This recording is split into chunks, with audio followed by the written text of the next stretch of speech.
Mom said. "Don't bother coming to your sister's wedding, you'll embarrass us."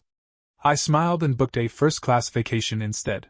When they saw my photos, they regretted everything. I always thought there would be a limit, a final line they wouldn't cross. Some unspoken rule that even in a family like mine, there had to be a bottom to the well of disappointment they pulled from. But the phone call that afternoon proved me wrong. I was sitting on the battered couch in my apartment, sunlight streaming in through cracked blinds, when Mom's name flashed on my phone. For half a second, I felt that old, stupid hope stir inside me. Maybe it was an invitation, maybe they finally wanted me there, part of something. Instead, her voice came cool and crisp, like she was reading from a script she didn't even believe in. "Don't bother coming to Lauren's wedding," she said. "You'll embarrass us." I blinked, unsure if I had heard her right. Embarrass them? For what? Existing? Breathing the same air? I sat there in silence, phone pressed to my ear, hearing her words echo in the hollow parts of my chest. She didn't wait for me to answer. She didn't need to. She just hung up. And that was it. No apology. No hesitation. Just another reminder, one final blow, that no matter what I did, I would never be enough for them. I stared at my reflection in the black screen of my phone after the call ended. A strange sort of calm washed over me. It wasn't sadness, not even anger this time. It was relief.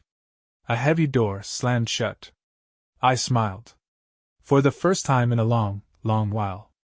If I was going to be an outsider in my own family, then I might as well live like it. Really live.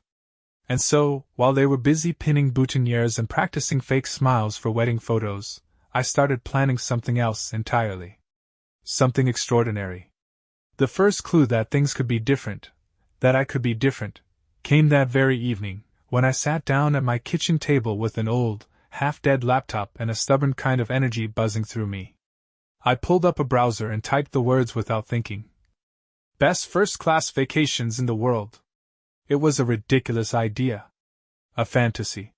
Something people like me didn't do. I mean, I grew up saving ketchup packets because money was tight. I wore hand-me-downs from my cousin until I was 15. First-class vacations were for other people. But as the images loaded, glittering beaches, glassy villas clinging to cliff sides, yachts cutting through turquoise water like silver knives, something inside me shifted. Why not me? I had savings. Quietly built up over years of skipped birthday presents, cancelled plans, and silent sacrifices. Money I'd always saved just in case. As if I was waiting for some emergency. Wasn't this an emergency? My own mother had told me not to come to my sister's wedding because I was an embarrassment. If that didn't count as an emergency of the soul, I didn't know what did. I leaned back in my chair, a slow smile spreading across my face as I clicked book now on a private island resort in the Maldives. Not just a room. An overwater villa, complete with its own infinity pool and butler service. Next, a first-class seat on a plane, the kind where the chair folds into a bed and they bring you champagne before takeoff. Then a custom-tailored wardrobe fitting, a series of yacht parties, reservations at restaurants so exclusive they didn't even have public menus. Each confirmation email felt like a match striking dry wood somewhere inside me. Warm. Bright. Alive. For the first time maybe ever, I wasn't waiting for their approval. I was choosing myself. And this time, I wasn't going to hide it. If they didn't want me at the wedding, they were going to see exactly what they missed. The day I walked into the tailor's studio, I barely recognized myself. I was still wearing my old jeans and a faded t-shirt, but the man who looked back at me in the mirror had something new, something sharp and unbreakable in his eyes. The tailor, an older gentleman named Victor, measured me with the kind of care usually reserved for royalty. As he worked, he made polite conversation. "Special occasion, sir?" I almost laughed. You could say that. When the suits were ready, rich navy, crisp charcoal, a perfectly fitted white linen for the island, I stood taller. I wasn't the overlooked son or the family disappointment anymore. I was a man who walked into a room and made people wonder who he was. I booked a professional photographer for a travel lifestyle shoot. Someone who knew how to capture those moments that looked effortlessly expensive. Golden sunsets over the sea. Tailored shirts fluttering in the breeze on the deck of a yacht. Candid smiles as glasses clinked over candlelit dinners. Then, 2 days before the wedding, I boarded the plane. First class was another world. Warm hand towels, champagne before takeoff, a seat that turned into a bed softer than anything I'd ever owned. For once, I didn't feel like I was sneaking through life, hoping not to get noticed. I was exactly where I was supposed to be. When we landed, I didn't even head straight for the resort. I took my time, window shopped at boutiques where the price tags had more commas than I'd ever seen, lingered at seaside cafes where the waiters remembered your name and your favorite drink after a single visit. I made sure the photos started trickling in immediately. An artfully casual shot of me boarding a private boat captioned, "Sometimes the best RSVP is no RSVP at all." A slow-motion video of the ocean waves lapping against the white sand shore, my silhouette framed against the horizon, sunglasses on, smile easy and real. I set my privacy settings wide open. Visible to everyone, extended family, old friends, even old coworkers who probably thought I'd faded away into nothing. And yes, I made sure it was visible to them too. The family that had cut me out of the biggest day of their lives. They would see me living a life they couldn't even dream of touching. Back home, as they rehearsed their toasts and pinned corsages to lapels, the buzz started. Messages from cousins I hadn't heard from in years started pouring in. "Bro, where are you? That place looks insane. Dang, first-class treatment, huh? Wait, why weren't you at the wedding?" I didn't answer any of them. Not yet. Instead, I leaned back on a lounge chair overlooking an endless stretch of ocean, lifted a glass of something cold and expensive to my lips, and smiled to myself. I had given them my whole life, piece by piece. Now they could watch what they lost, from the outside. And that was only the beginning. The morning of Lauren's wedding, I woke up to the sound of soft waves brushing against the pillars of my villa. Sunlight spilled through the sheer white curtains, painting gold patterns across the marble floor. Somewhere nearby, birds sang low, drowsy songs, and the smell of salt hung sweet and sharp in the air. I stretched, slow and lazy, like a man without a single worry in the world, because for the first time, I truly didn't have any. Meanwhile, thousands of miles away, my family was scrambling into suits and dresses. Makeup artists fixing eyeliner. Photographers shouting directions. Small arguments simmering under forced smiles. I didn't need to be there to know how it was going. The posts started appearing online within hours. Photos of Lauren in her white gown, flanked by our parents. Guests crammed into folding chairs under a white tent that sagged slightly at the edges. A catering table that looked, well, let's just say it didn't exactly scream luxury. But the real buzz wasn't about the flower arrangements, or the speeches. It was about me. I saw it in the comments under the wedding pictures, not just from family, but from friends of friends, distant cousins, even coworkers who only barely knew me. "Where's Andrew? Wasn't he invited? Did you see his photos? He's in the Maldives right now, right? Man, he looks like he's living the dream. What happened with the family?" The gossip rippled through the crowd faster than the champagne. At the reception, as Lauren twirled on the dance floor in her overpriced dress, half the guests weren't watching her. They were huddled over their phones, whispering, pointing, frowning at my sunlit pictures and effortless smile. I heard later, through a cousin who couldn't wait to spill the tea, that people were asking the hard questions at the tables. Why wasn't I there? Why wasn't the family proud of me? How could they possibly have let someone who seemed so successful, so happy, just drift away? No one had good answers. Because the truth was ugly. And for the first time in their lives, they couldn't dress it up nicely enough to hide it. My mother's face, I was told, turned a shade of red that no amount of makeup could fix. My father grew stiffer by the minute, clutching his drink like it could anchor him to some version of the day that didn't feel like it was falling apart. And Lauren, well, let's just say it's hard to be the princess when half the kingdom is asking why you exiled the heir. They had planned a perfect day. But my absence was the thing everyone remembered. Not the cake. Not the first dance. Not the vows. Me. The ghost they couldn't stop whispering about. And I spent that night under a sky so crowded with stars it looked like someone had spilled diamonds across velvet. I didn't miss them. Not for a second. The first message came before I even finished my breakfast the next morning. A simple text from Mom. "Hey honey, can we talk?" Like nothing had happened. Like she hadn't told me, days ago, that I'd embarrassed them just by showing up. I stared at the screen for a moment, the forkful of fresh fruit paused halfway to my mouth. Then I set the phone down, face down on the polished wood table, and let it buzz uselessly against the surface. A few hours later came another one, this time from Lauren herself. "I miss you yesterday. It wasn't the same without you. Wish you had been there." No apology. No ownership. Just regret coated in sticky, self-serving words. As if it was my fault for not showing up after they slammed the door in my face. By the time sunset arrived, my phone was a battlefield of missed calls, voicemails, and frantic texts. Messages from relatives I barely spoke to. Some warm, some confused, some sharp-edged, demanding to know why I had caused a scene by not being there. It was almost funny, in a way. How absence had more weight than all my years of silent loyalty ever did. I walked out to the edge of the infinity pool, a glass of wine in hand, and watched the sky bleed into shades of molten gold and deep purple. The ocean stretched forever, humming softly against the shore. The kind of beauty that demands stillness, that asks for nothing but your presence. Another text flashed on the screen. "Mom again. We didn't mean what we said. Family is family.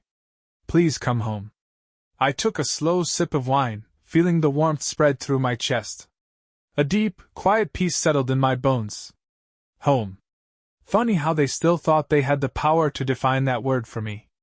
I smiled, not a sharp, bitter smile, but a real one this time. A free one.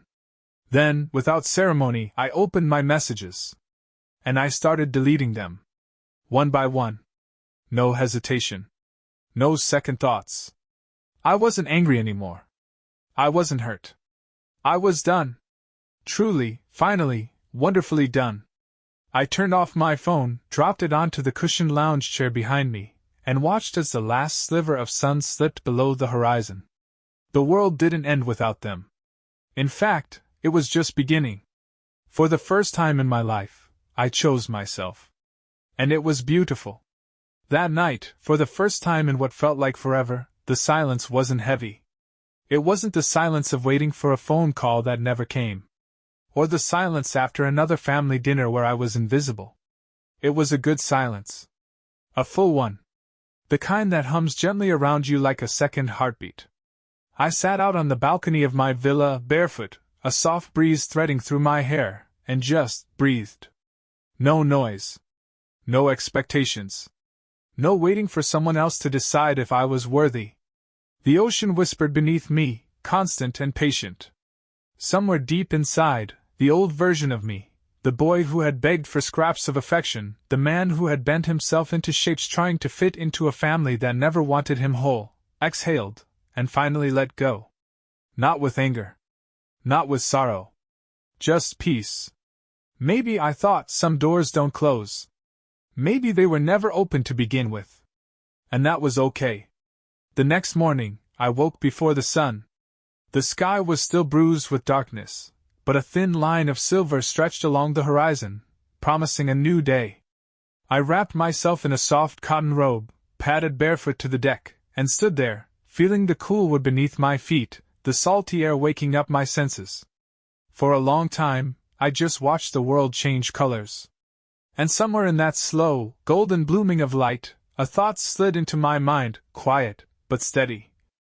I can be anything now. It was a realization so foreign, so startling, that it made me blink. For years, my life had been built around them, their needs, their demands, their judgments. Every job I took, every choice I made, was filtered through the question: will this finally make them proud? But pride had always been a currency they withheld. No matter how much I earned, or achieved, it was never enough to buy a place at their table. And now there was no table left to fight for. No seat I needed to beg for. I could move anywhere. Start a new career. Meet people who didn't already see me through the lens of past failures. I could travel the world. I could fall in love with someone who saw me, not who I used to be, but who I was becoming. The future stretched out in front of me, vast and open and full of possibilities I had never dared to imagine. I wasn't afraid of it. Not anymore. For the first time, I didn't feel small. I didn't feel like an afterthought. I felt free. And I knew, deep down, that even if my family someday realized what they had thrown away, even if they came crawling back with apologies and promises and tearful regrets, it wouldn't matter. They didn't get to be part of this next chapter. This one was mine alone. The messages didn't stop. Even as the days slipped into nights and back again, even as I posted more photos, sailing trips, private dinners on the beach, nights lit by fire dancers under a full moon, they kept coming. My mother switched tactics first. No more casual, "Hey honey," texts. Now it was full paragraphs, dramatic ones, about how family always forgives, how misunderstandings happen, how they missed me so much it hurt. Then came my father. His first message was stiff, almost like he'd been forced into it. "You're still our son. Come home. We'll work it out." Reading it made me feel nothing. Not anger, not sadness. Just distance. Like he was a stranger speaking a language I didn't understand anymore. Even Lauren tried, in her way. A picture of us from years ago, when we were kids before everything got so tangled, attached to a message that simply said, "I wish you had been there. I really do." I sat with that one a little longer. There was a time when I would have jumped at even the smallest crumb of her affection. When I would have let that picture, that memory, guilt me into coming back, apologizing for leaving, for existing, for not fitting their mold. But now I saw it clearly. They didn't miss me. They missed the idea of me. The version of me they could control, guilt, manipulate. The version of me that kept showing up, no matter how little they gave in return. That version was gone. I picked up my phone, thumb hovering over the keyboard for a second. I could have said so much. I could have spelled out every hurt, every betrayal, every moment they made me feel small and invisible. But instead I just typed, "I'm happy. I hope you find happiness too." And then, without waiting for a response, I blocked the numbers. All of them. One by one. It wasn't anger that guided my hand, it was peace. Pure, clean, exhilarating peace. I looked up from the screen, out over the endless blue of the ocean. And for the first time in my life, there was no weight dragging me backward. No invisible thread tying me to people who only saw me when they needed something. There was only forward. Only freedom. Only me. It's strange how quickly the world feels lighter when you stop carrying people who were never willing to walk beside you. After I blocked their numbers, after I cut the last frayed strings holding me to that old life, I expected to feel empty. Lost. Alone. Instead, what I felt was possibility. Raw and endless. I spent the next few days doing things I would have once convinced myself I didn't deserve. I chartered a private yacht and spent an entire afternoon drifting across the sea, the sun bronzing my skin, the wind tossing my hair into wild shapes. I wandered through open-air markets, buying whatever caught my eye, bright, hand-woven tapestries, spices that stained my fingers red and gold, little gifts for people I hadn't even met yet but somehow knew would matter in my new life. At night I sat with strangers who treated me better in an hour than my family had in decades. Laughing over seafood so fresh it almost danced off the plate. Swapping stories with people who didn't ask where I came from or how much I earned, only who I was now, in this moment. And somewhere between the toasts and the laughter, the easy conversations under a sky thick with stars, I realized something. Family isn't blood. It never was. Family is who shows up for you when you have nothing to offer but yourself. Family is who claps for you when you win, who holds out a hand when you fall, who doesn't demand you shrink yourself to make them comfortable. Family is chosen. Built, not inherited. I thought about the people I wanted to choose now, the ones I hadn't even met yet maybe, and a slow, deep certainty filled me. I wasn't starting over. I was starting right. Not as the family disappointment. Not as the backup plan. Not as the one who needed to prove his worth. Just as me. Whole. Enough. Free. The boy they had raised to feel small was gone.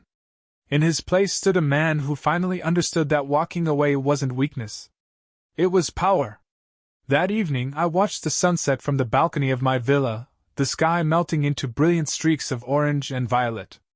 My phone buzzed one last time on the table beside me, a final, desperate message from a number I didn't recognize. I didn't read it. I didn't need to. Without hesitation, I picked up the phone, swiped the message away, and pressed delete. No second guessing. No hesitation. No sadness. I leaned back in my chair, let the warm breeze wash over me, and smiled, a real smile, deep and easy. For the first time in my life, I wasn't chasing anyone's approval. I wasn't hoping to be seen. I was seen. By myself. And that was enough. I sipped my drink, toes brushing the cool stone, and watched as the last sliver of sun disappeared into the endless sea. The old life was gone. I didn't mourn it. I simply stood up, stretched toward the stars, and walked forward, into the life I had finally chosen for myself. And I never looked back.